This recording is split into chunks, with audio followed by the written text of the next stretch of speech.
I hope you practice that. Now we're going to move and back into this and, understand the frame and interface more. Perfect. Now we're back into this entire system and entire software, DaVinci Resolve. Now you might be thinking, why do we have two windows over here? And trust me, this is here for a very good reason. Okay. Now, if you remember that when you're working on your project, you can see your videos over here. And the moment you click them, okay, the source videos, you can see them here, okay. Let's say you click on this palm video, okay.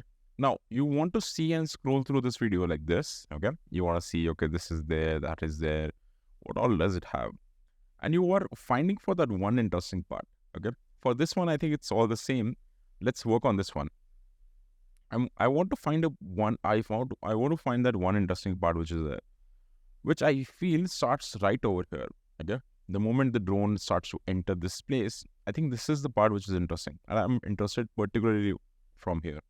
Now you can be very precise with this thing, okay, and you can lock into like this part, and you can say that I want to start from here. The reason why we have this window is because you can mark things in, okay, and you can selectively take any part you want without creating any damage to the main video. The way that works is that you click on this and click on mark in, okay, which says you're marking it in, and you move ahead, and you want to have it a little here, okay, and then you mark out, okay. Once you see you marked in and mark out, you have like a small version of the video which is already cutted, okay. Now what you can do is you can actually drag and drop this version over here. Now you see both of these videos are the same videos, but this one is smaller, okay. The reason for that is because we have already cut this thing. Now you need to understand that we are not actually cutting this thing, okay. This video exists, okay. We're just making a smaller version of it just for our convenience, okay. Very important, very good feature as well, okay. Without any damages, of course. Now you can, if you want, you feel like, okay, you know what, I think I need a smaller version until here as well, okay, then you can mark it out here as well.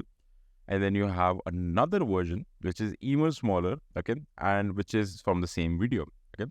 Now another thing what I forgot to tell you is that you can use your mouse scroll to scroll it up and down, which is pretty good, okay. It's not that difficult. Yeah, now we have the basic parts like this, okay.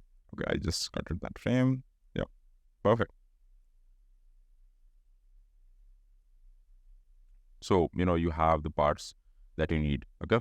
Now once this is done, and once you have all these basic cuts, okay, you can then start assembling them, arranging them, and do a lot of things, okay. Now one thing I want to address in particular, very importantly, is the fact that a lot of people have asked me, what if I don't really have a good laptop, okay? What if my laptop is not that strong, For me, I'm using a MacBook, okay, which is a pretty, with a very good specs. So it's pretty specced out. So it's handling everything very smoothly, okay? Chances are that you might face this issue, okay, that your videos are not that smooth. And for that, DaVinci has a solution as well, okay? Let me jump back and show you. Let's say you're working on these massive, new clips that I sent you, okay, and you want to work on all these shots, okay. Now, what you can do is you can click on these videos, okay, right click and create a proxy media. Now, a proxy media is nothing. Basically, what happens is that DaVinci is always going to make a smaller version of the file, which is very easy to edit. And in the end, when you're exporting, it is going to automatically remove and replace it with the original file, okay. So what is going to happen is you're going to edit on the smaller version, but finally when you're exporting, you're going to export the original version. Very smart, very intelligent. I'm going to click on generate proxy media. It's going to do that for me, okay?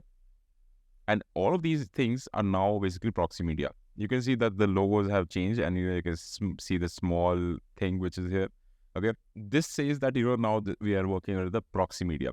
This is going to be even more smoother, okay? You might see a little bit of blips over here, okay? It might not be that detailed, but that's absolutely fine, because your main goal over here is to essentially have like a stable version of the video, as long as you want to edit.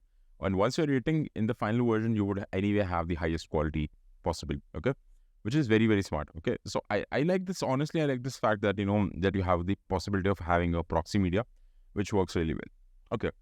I was earlier mentioning about the timeline, and you might be thinking, what exactly is this timeline, okay. Now, imagine timeline like a cooking recipe book, okay? When you're cooking, because I love cooking, so I'm going to take cooking examples. Okay. What happens is, let me actually jump back to the main screen. So when you're cooking, you have the first step of getting your, ingredients, which are there, of course, and then you bring them onto the table. Okay. Once they're on the table, you start working on them, and then you finally, make the dish. DaVinci Resolve works exactly the same way. Okay. The media browser over here on the side, okay, is basically for all your clips, all the ingredients that you have. You have the main dashboard, which is your shelf and the, kitchen plates where you're working and making the food. And then finally you're delivering, okay, which is export button, which is exporting and, making the dish out for your friends, families, your girlfriend or anyone you want, okay? And that's exactly what happens in DaVinci Resolve as well, okay? You have everything in one single pipeline and it's perfectly planned for that, okay? Now, let us come back on this screen.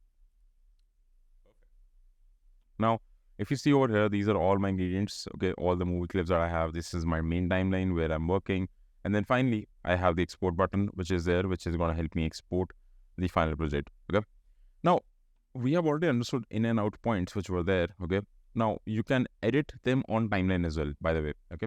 Let's say you want to cut, or let me get rid of these, okay? Let's say you want to have this video, but you want to cut this video, okay? If you go at the end, you would have a handle which will allow you to reduce the length of this video, and you can do this from either side, okay? You can, if you want, you can move this a little on the side and you can reduce it like this, okay? And this makes it quite easy to edit as well, okay? So if you want to edit right on the view, you can. You also have tools, okay? You can see this razor blade tool, okay? This is my favorite tool. You can just, okay? You can make so many cuts. And you have now different sections of all of these things, which is pretty helpful, okay? Now you can make and manipulate all these parts differently, okay? Very easy as well, okay? And also, I forgot to tell you, you can still use Control Z or Control Z, okay, to undo your actions, which is a very important thing, okay? Now, you can see that, you are pretty much familiar with the basic essential needs of the software. How do you cut? How do you place? How do you position things?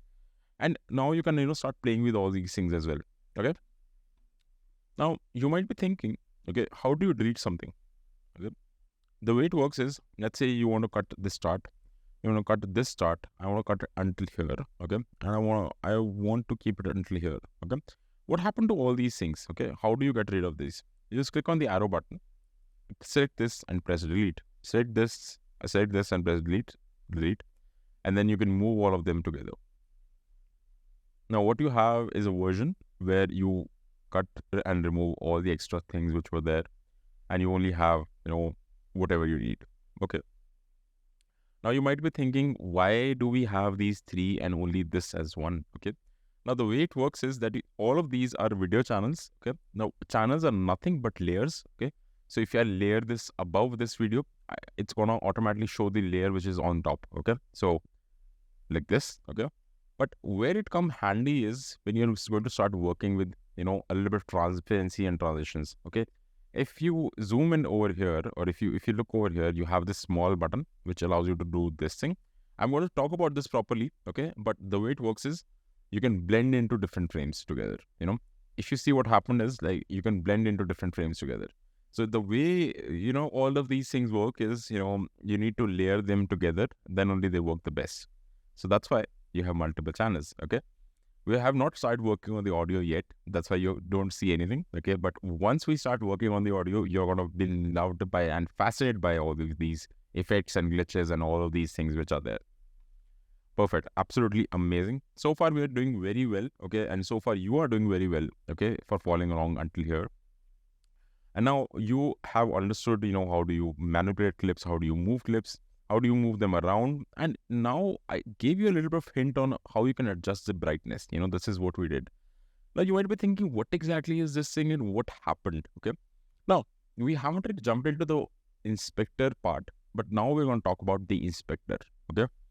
I should put like a massive, tagline or a headline over here about what exactly is inspector, but that's not required. But inspector over here, if you click on the inspector is nothing but an effect control panel, okay? It allows you to control effects, add transitions, add multiple transforms, lots and lots of things, okay? The way it works is that you start working over here with this video, okay? And let's say you want to adjust the brightness of this video. I feel this is too bright for me, okay? I want to reduce it. How do you reduce this brightness, okay? The way it works is that once you click on this video, okay, the inspector is going to talk about that video only, okay? If I jump to this video, you see the title changes. If I click on this one, the title changes, okay? Now, the way it works is, again, that you have lots and lots of things over here. You have the pitch, you have the zoom, you have, endless features, of course. You can also click on all these things and, they will add more of these, which is quite insane considering, let me tell you, I've been doing video editing from the past 10 years and having all of these features over here is such a blessing, I can't tell you. Okay. But coming back, I want to reduce the brightness of this video. For that, what I'm going to do is I'm going to reduce the opacity, okay, like this. And let's say I want to keep it like decent 70%, okay. I feel this is a good brightness for me, okay, and I want to keep it this way. So now I have a video which is at 70% brightness and looks absolutely fine, okay. Now you might be thinking, what else I can do with this inspector thing, okay.